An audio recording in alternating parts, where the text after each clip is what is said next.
Gemeente, ons skriflesing is vanmôre waar ons voortgaan boek Lukas uit. Lukas hoofstuk 12.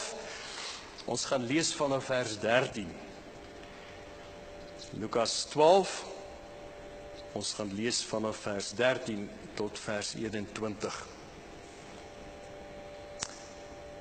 Voor ons lees gaan ons net saam bid. Almagtige God en ewige Vader, ons kom weer eens vanmôre in die naam van die Here Jesus, nie omdat ons Here iets besonders is nie, maar ons kom as sondaars na U toe. En ons kom met dank en lof deur Hom wat vir ons aan die kruis gesterf het, om dit vir ons moontlik te maak om tot U te kan nader. Ons dank U, Here, dat ons U kan aanbid ook in hierdie môre as die almagtige God. Ons dank U, Here, dat ons maar net altyd bewus kan wees van U grootheid en ons eie nietigheid. Maar ook tog bewus kan wees, Here, van U liefde vir 'n verlore wêreld. En dat U gekom het, Here, om mense te roep uit die duisternis na U wonderbare lig. Ja, Here, dankie dat U steeds besig is met daardie werk en om U koninkryk te bou, en ons bid dit ook in die besonder vir hierdie dag oor baie dele van die wêreld waar hierdie woord verkondig word, dat U dit steeds sal doen en dat U koninkryk sal kom in die harte van baie mense. Ons bid vir U kerk. Ons bid dat U self vir U kerk sal voorsien, soos U dit deur die eeue gedoen het en niet gesê dat U self U kerk bou en dat die poorte van die doderyk dit nie sal oorweldig nie, dat U die bouer daarvan is en dat U U kerk bou op U manier, volgens U reëls en U wette en U beginsels. En dat U mense roep uit hierdie wêreld uit om deel te wees van U koninkryk. Dat hulle nie meer deel is van hierdie wêreld nie. Want Here, hierdie wêreld is vyhandig teenoor U. En iemand wat nog in hierdie wêreld is, soos die woord sê, iemand wat die wêreld liefhet, is 'n vyand van God. Want U roep vir ons uit die wêreld na U self toe. En dankie dat U lewe en U boodskap anders is as hierdie wêreld. Dat dit 'n boodskap van hoop is en van lewe. Help ons, Here, om nie te wees soos die wêreld nie. Help ons dat ons nie die illusie sal skep, dat om U te volg is nog om in die wêreld te wees en soos die wêreld nie. Maar om anders te wees. En ons dank U, Here, vir die kosbare evangelie. As ons ook vanmôre dit hoor, dat U ook met ons sal praat, Here, dat dit ook inderdaad vir ons 'n lig sal wees vir ons pad en 'n lamp vir ons voet. Ja, dat ons ook bid, Here, vir hulle wat siek is en hulle wat beproef is word. Here, ons is broos, so geneig tot siekte en swakheid, en dit kom baie skielik oor ons pad. En ons bid, Here, dat U met hulle sal wees. U ken hulle by die naam en die families, dat U ook vir hulle sal ondersteun. Elkeen wat in beproewing is, elkeen wat moeilike tye belewe. Wees vir hulle genadig, Here. Dra van ons hoop is op U, Here. U wat ook ons duisternis in lig kan verander. U wat ons moeilikste beproewing in 'n seën kan omskep. Wees vir hulle genadig, Here. En help vir ons dan nou, Here, as ons U woord hoor. Gee dat ons 'n voorbereide hart sal hê van goeie grond, dat U saad mag vrug dra tot eer van U naam. Amen.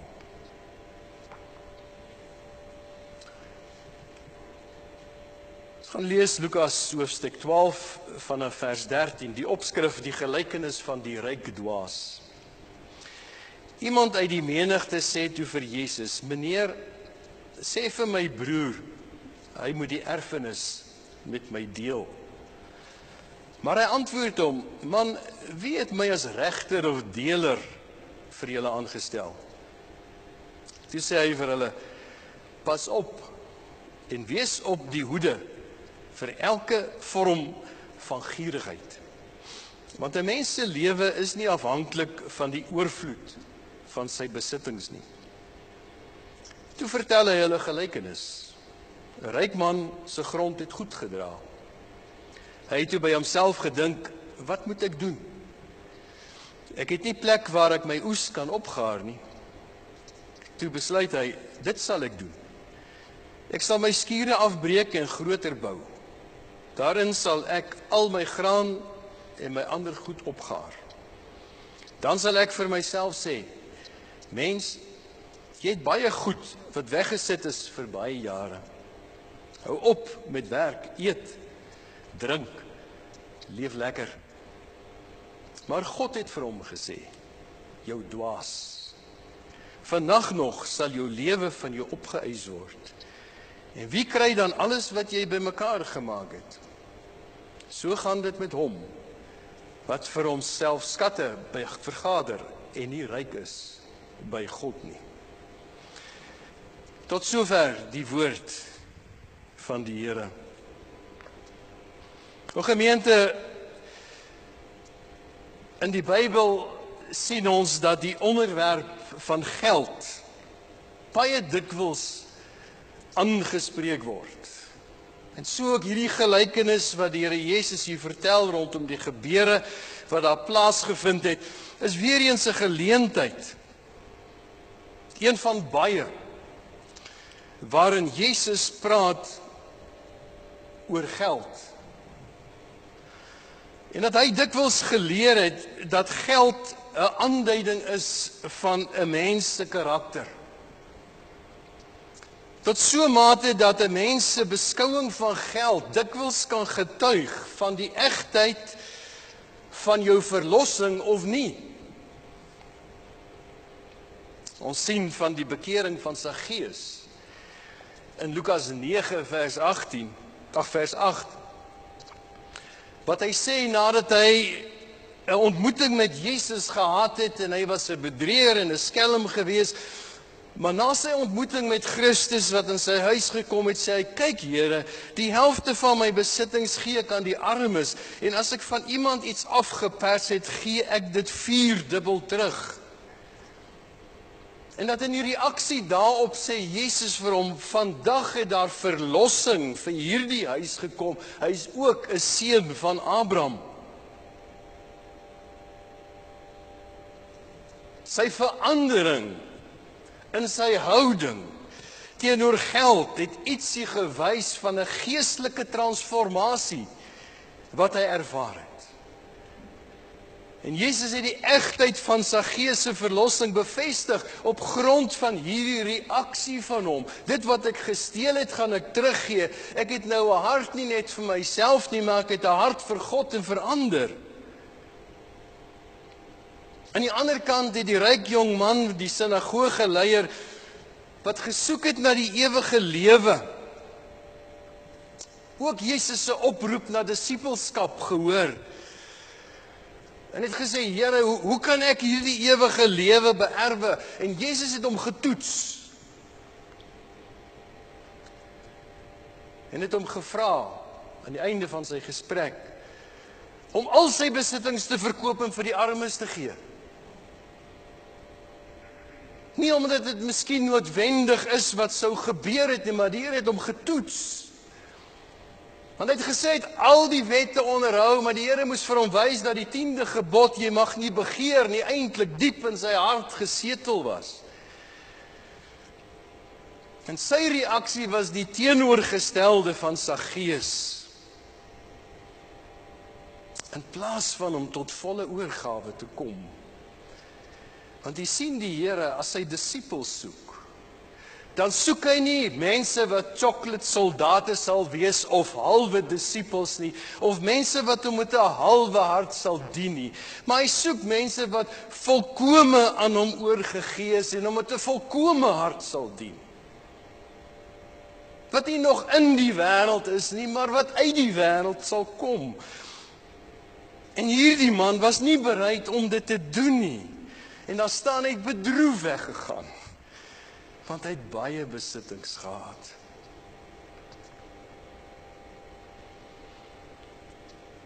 Het is goed om daarop te let, as mens oor die onderwerp van geld praat, dat geld op sigself nie goed of sleg is nie. Dis neutraal, dis papier, dis goud, dis silwer. Dis neutraal. Dis nie sleg in sigself nie. Maar korrupte mense kan dit verkeerd aanwend. En goeie mense wend dit op 'n goeie manier aan. Ons kan maar net kyk wat vandag in die wêreld aangaan, in ons eie land aangaan. Die korrupsie, wat aangaan met mense wat geld moet hanteer, die korruptheid daarvan.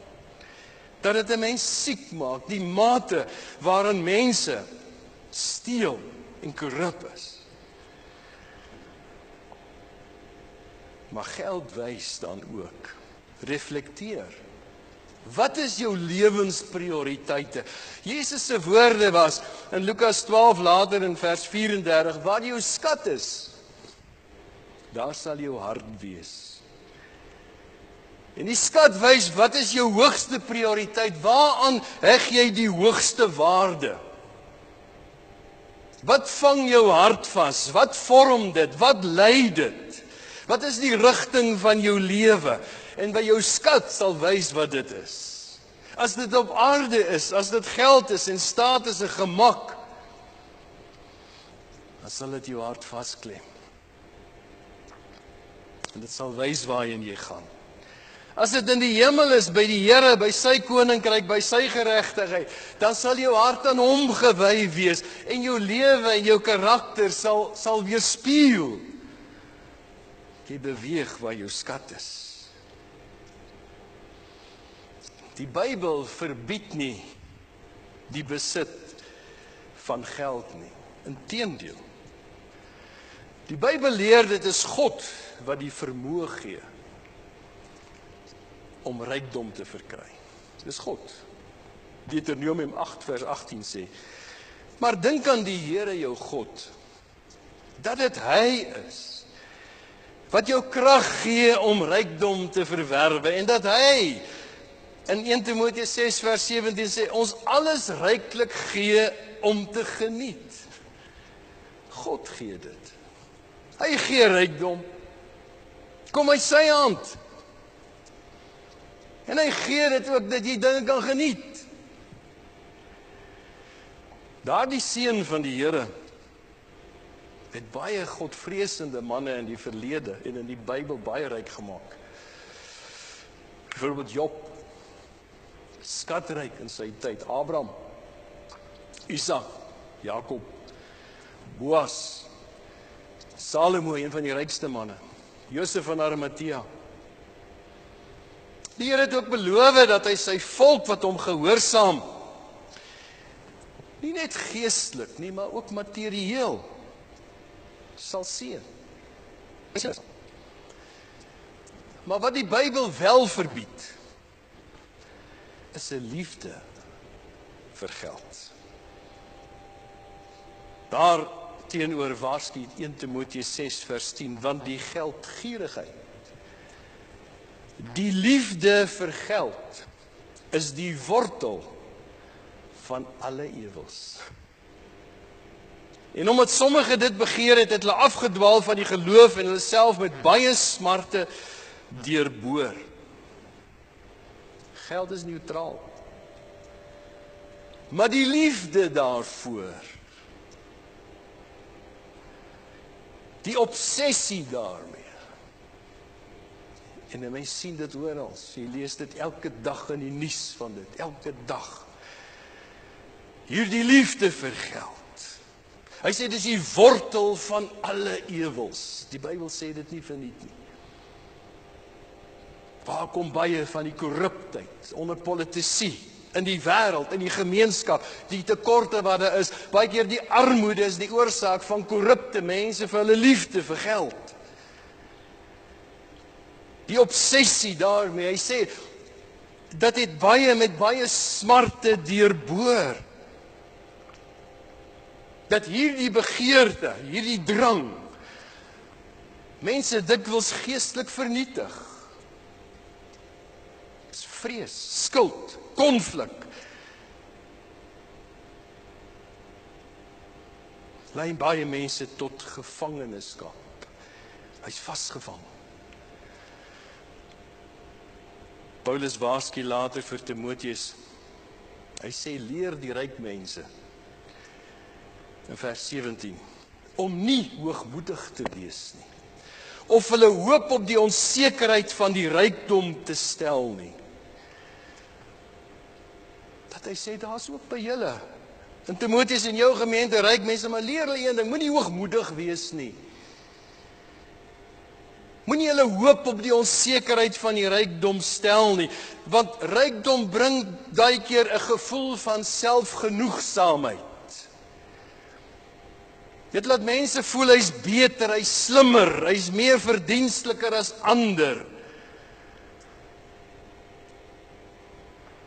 Wat Paulus sê, en hy sê vir Timoteus, herinner hulle, dat alles wat ons het, is 'n gawe van God. Hoogmoed oor besittings is so dwaas. Want as jy iets het, moet jy weet, dis geleende rykdom. Dis geleen. Dis God wat dit vir jou gee, dis die Here wat vir jou seën. Om geld lief te hê, is ook afgoderry. Spreuke 23 vers 4 tot 5 sê, moenie jou afsloof om rykdom te verwerf nie, sê die prediker. Hou op om daaroor te top. Sodra jy oë daarop vestig, is dit weg. Want rykdom maak vir hom vlerke soos 'n arend wat na die hemel vlieg. Salomo, wat een van die rykste manne was, hy het ietsie geweet daarvan. Hy sê ook in Prediker 5 vers 10, wie geld het en wie geld lief het, word nie versadig met geld nie. En wie rykdom lief het, nie vir inkomste nie. Hierdie liefde vir geld, sê nie geld is verkeerd nie. Dit is wonderlik, jy het dit nodig. Kan nie daar sonder leef nie, mens aan die gang, maar die liefde daarvoor wat 'n afgod word, kan tot baie probleme lei. Ons sien in die Bybel van Agan. Sy liefde vir geld het tot rampspoed gelei vir hom en sy familie. Jy weet die ondergang, geld gesteel, gebeure. Biljam, die profeet, sy liefde vir geld, sy veronderstel om 'n prediker en 'n profeet te wees. Sy liefde vir geld het daartoe gelei om God se volk te vervloek, en dit het hom sy eie lewe gekos. Judas Iskariot, hy het die Here verraai vir 30 sikkel silwer. 30, die prys van 'n slaaf, het die meester verloon. En dit het hom vir ewig in die verdoemenis gebring. Ananias en Safira, sy liefde vir geld het daartoe gelei dat hulle vir God gelieg het. Hulle het gesterf. Die liefde vir geld laat baie mense God vergeet. Ager skryf daar in Spreuke 30 vers 8 tot 9, gee my nie armoede of rykdom nie. Voed my met die brood wat ek nodig het, sodat ek nie versadig word en u verloon nie. En sê, wie is u Here nie? Gee my die brood wat ek nodig het. Ek weet van 2 ryk manne in 'n vorige gemeente, ek was albei verskriklik ryk. Een het gesê, die ander ryk het gesê, man, al hierdie goed is nie veel werd nie. Ons het maar net ons bord kos wat ons kan eet. Meer as dit help ons ook eintlik nie veel nie. Gee my die brood wat ek nodig het en versadig kan word. Om van geld 'n afgod te maak, lei toe dat mense hulle vertroue in rykdom plaas eerder as in God. Eerder as in God. Ten spyte van Job se rykdom, Het hy in Job 31 vers 24 tot 25 wat hy oor sy lewe kyk. En hy probeer dink, waar het ek verkeerd gegaan? En hy sê, as daar een plek is waar ek nie verkeerd gegaan het nie, dan is dit hier oor ten opsigte van geld. Hy sê, as ek op my goud vertrou het, en gesê het, fyn goud, jy is my sekerheid. En as ek bly was oor my groot rykdom, en oor my hand, wat my hand verkry het, dan sou dit ook 'n oortreding wees waarvoor straf verdien word. Want ek sou God daarbo verloon. Dat Job sê, dit is een ding wat ek nie kon doen nie. Dis een ding wat miskien nie die oorsaak is van my ellende nie. Ek het nooit op die punt gekom wat ek gesê het, ek vertrou op hierdie goed nie. En ek het nooit gesê, dis nie God wat dit vir my gegee het, en dit is my eie hand wat dit bewerk het. Hy het gesê, daarop het ek vasgestaan. Hy het geweier om rykdom te laat kompeteer met sy loyaliteit aan God. Die liefde vir geld mislei mense. Markus 4 vers 19 het Jesus gewaarsku. Die bedrieglikheid van rykdom en die begeerte na ander dinge. En die frase, die bedrieglikheid vir rykdom verwys op 'n misleidende aard van materiële welvaart. Want dit skep die illusie dat alles is reg. Dit skep die illusie van geluk en selfs vervulling.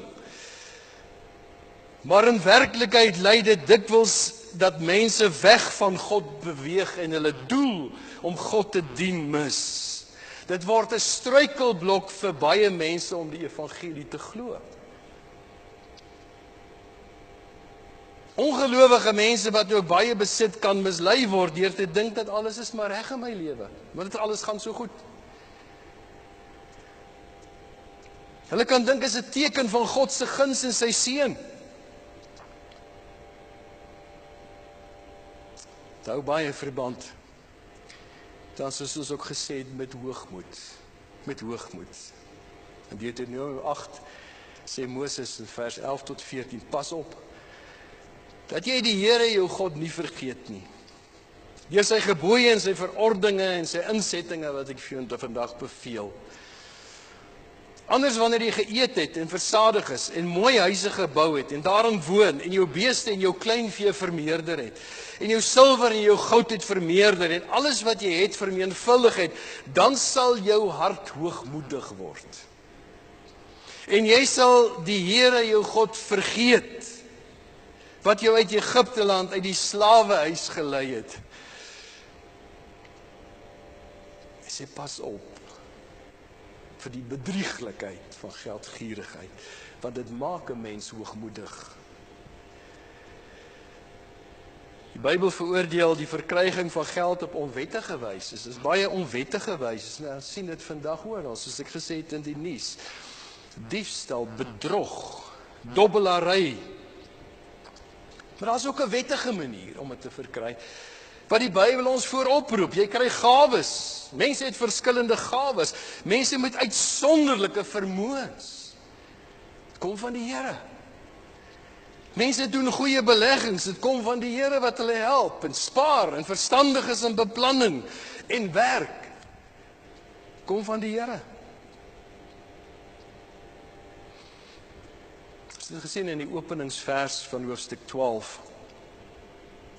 dat die Here waarsku teen die gevaar van huigelary. En hier kom die Here nou met die tweede groot waarskuwing in hierdie hoofstuk as hy hulle waarsku teen materiële hebsug en gierigheid. Die Here het hulle gewaarsku oor huigelary, skynheiligheid, die gevaar daarvan.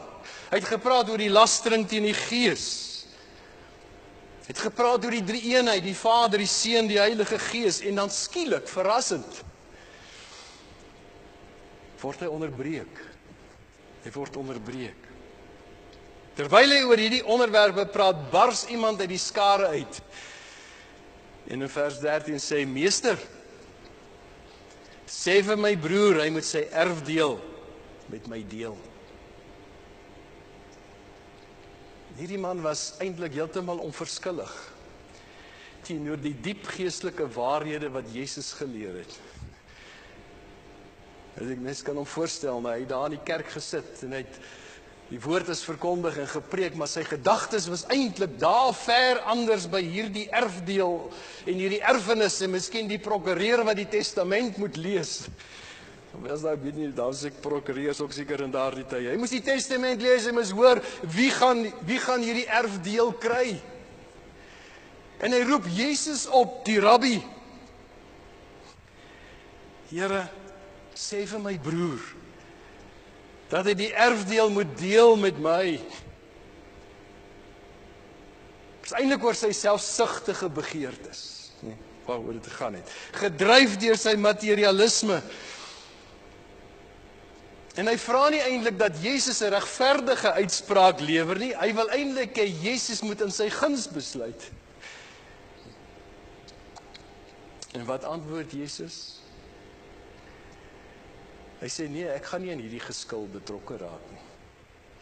Vers 14, mens, wie het my as regter of deler oor julle aangestel? Hy is nie daar om aardse materiële geskille te besleg nie. Hy het gekom om mense na God toe te bring. Nie eiendom na mense toe nie. En hy benut hierdie geleentheid van hierdie man wat sommer skielik hier inbars met hierdie dwarsvraag om hulle te waarsku teen die gevaar van gierigheid. En mens kan eintlik hierdie gedeelte in 3 dele deel. Vermaning, die gelykenis en dan die toepassing. As Jesus in vers 15 sê, en hy sê vir hulle, pas op, wees op julle hoede vir hebsug, geldgierigheid. Want iemand se lewe bestaan nie uit die oorvloed van sy besittings nie. En hy rig hom hier tot die hele skare. Hy sê vir hulle, nie net tot hierdie man wat die vraag gevra het nie, hy waarsku almal. Hy sê, ek gaan nie as regter in julle dispuut wees, julle geld dispuut nie. Maar hy spreek hom uit oor die sonde van hebsug. Hy sê, pas op. Dit is 'n teenwoordige imperatief in die Grieks. Dit beteken let op, sien raak, wees versigtig, kyk hierna. Jy moet dit raak sien. Jy moet op jou hoede wees, sê hy. Wees versigtig. Bly weg van, vlug van elke vorm van gierigheid. Hierdie woord, Griekse woord gierigheid of hebsug, dui op 'n oormatige begeerte na rykdom. 'n Oormatige begeerte. Professor Louw en Naida in sy Griekse woordeboek definieer hierdie woord. Hy sê 'n sterk begeerte om al hoe meer materiële goedere te bekom of meer te hê as ander mense, ongeag die behoefte. So Salomo ook opmerk in Prediker 5 vers 10, wie geld het word nooit versadig met geld en wie rykdom het nie van inkomste nie. Daar waar dit afgoderry begin word. Want Jesus sê hier, pas op daarvoor, want iemand se lewe bestaan nie uit die oorvloed van sy besittings nie. Dat hierdie werkwoord eintlik sê, om oor te vloei, om te oortref, om meer as genoeg te hê. Hy sê, dit bied nie ware lewe nie. As jy dink dat om meer te hê jou gelukkiger gaan maak jy 'n groot fout.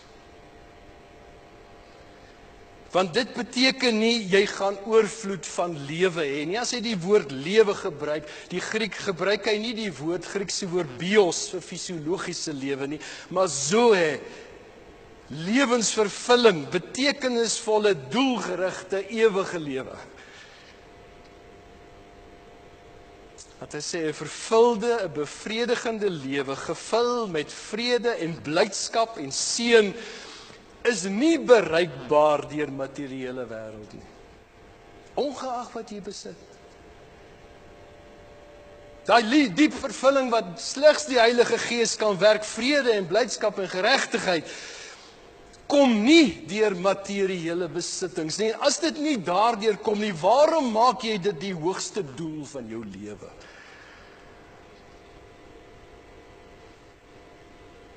Dis waarom Jesus die kort gelykenis vertel, om dit te illustreer, van die ryk dwaas. En hy vertel 'n eenvoudige landbougelykenis, uit die boeremilieu uit, wie se grond goed gedra het. Dis 'n verhaal wat almal sou kon verstaan. Dit was 'n goeie oes.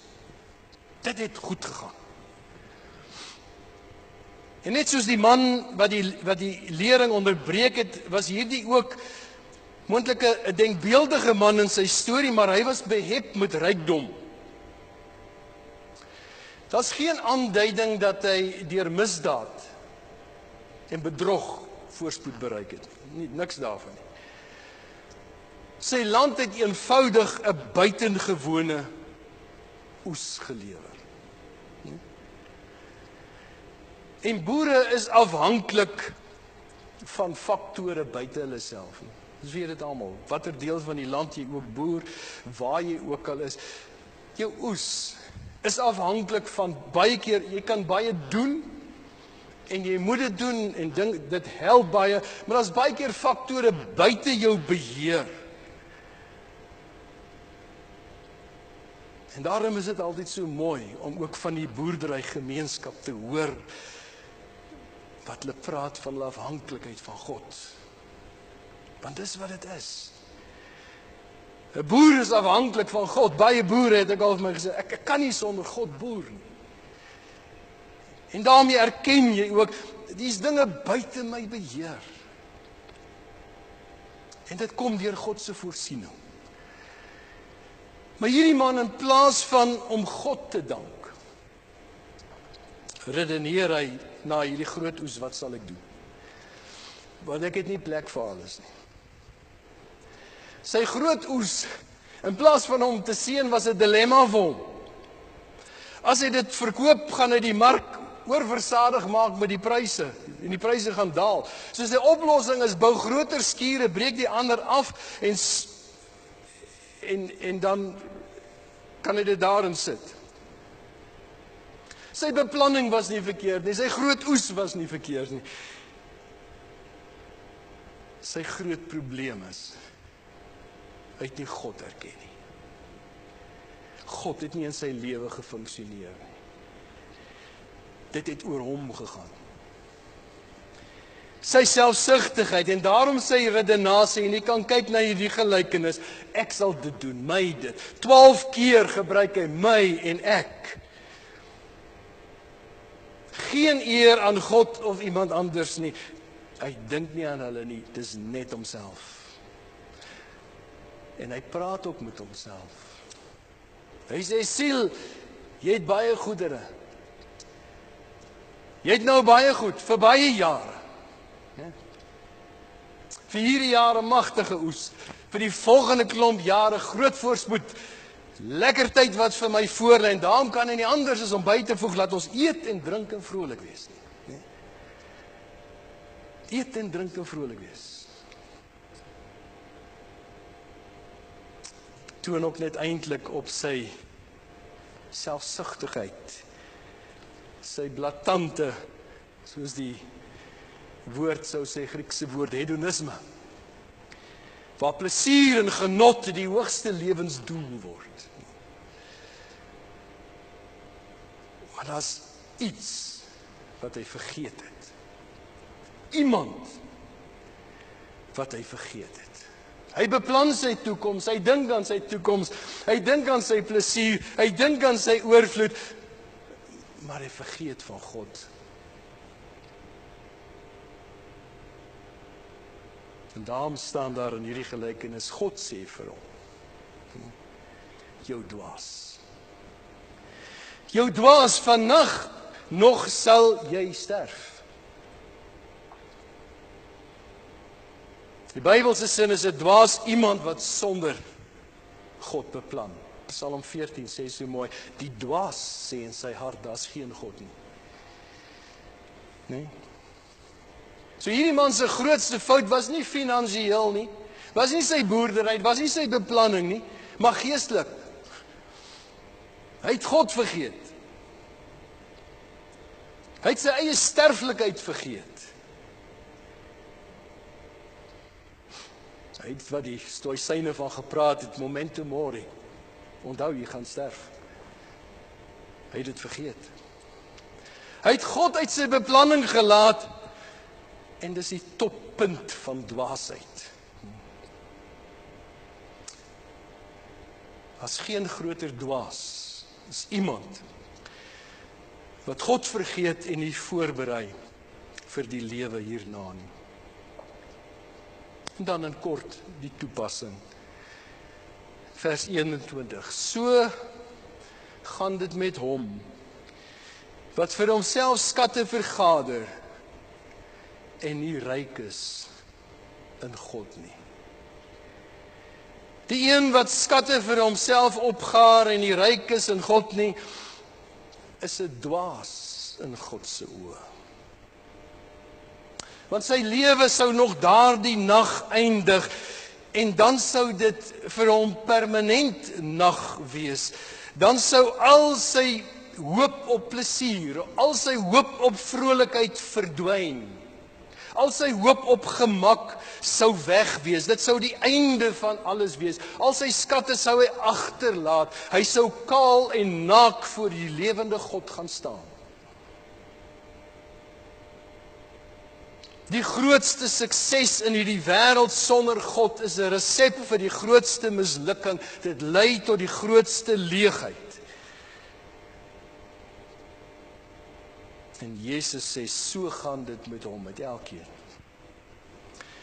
wat vir hom skatte vergader en nie ryk is in God nie. Hoe word ek ryk in God? Daar's net een manier. Dis om die genade wat daar in Jesus Christus is te ontvang.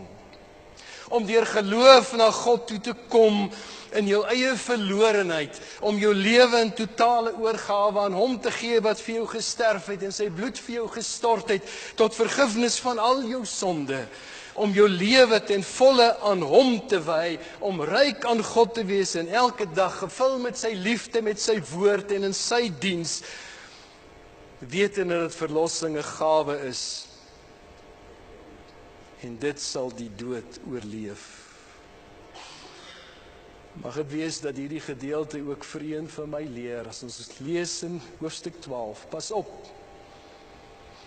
vir skynheiligheid, en pas op vir geldgierigheid.